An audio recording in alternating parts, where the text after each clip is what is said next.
Good afternoon, and I'm sorry that we kept you waiting just a little. I watched it. I thought it was a very standard event that the Secretary does. He enjoys doing it. He gets a lot out of it. He hears an entire range of issues that are on soldiers' minds, and frequently comes back asking a lot of pointed questions of this department as a result of what he hears. There's an old adage that you never issue an order outside the chain of command, and you never try and get information inside the chain of command. And then there's some truth to that. So he goes out and he likes to meet with troops because that's what he hears. He's was at the inaugural of Hamid Karzai in Afghanistan.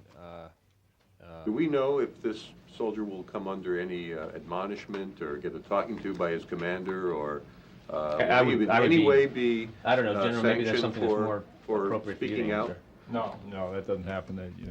They're going to continue on, and the soldier is going to do the same job he was before. We don't take action against those things like that. No, not for asking questions. The secretary. No, I don't think he felt embarrassed. I think he answered the question as appropriate based on his understanding of the question that the gentleman asked. Well, good afternoon, everyone. Happy holidays to everyone.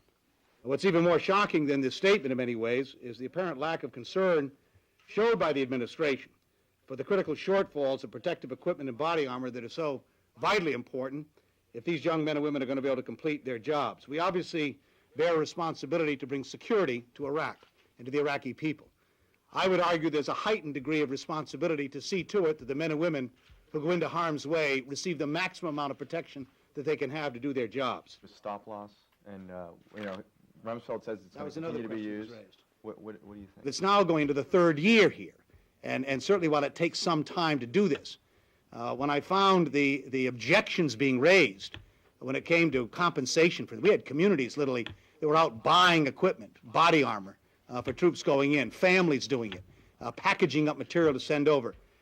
That's not the kind of 21st century United States Army that I think most people believe we have.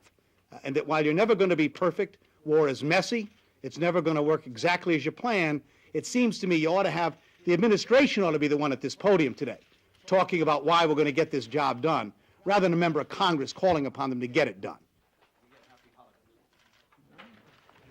Hey, David, how are you? The services testified 2-3 weeks ago.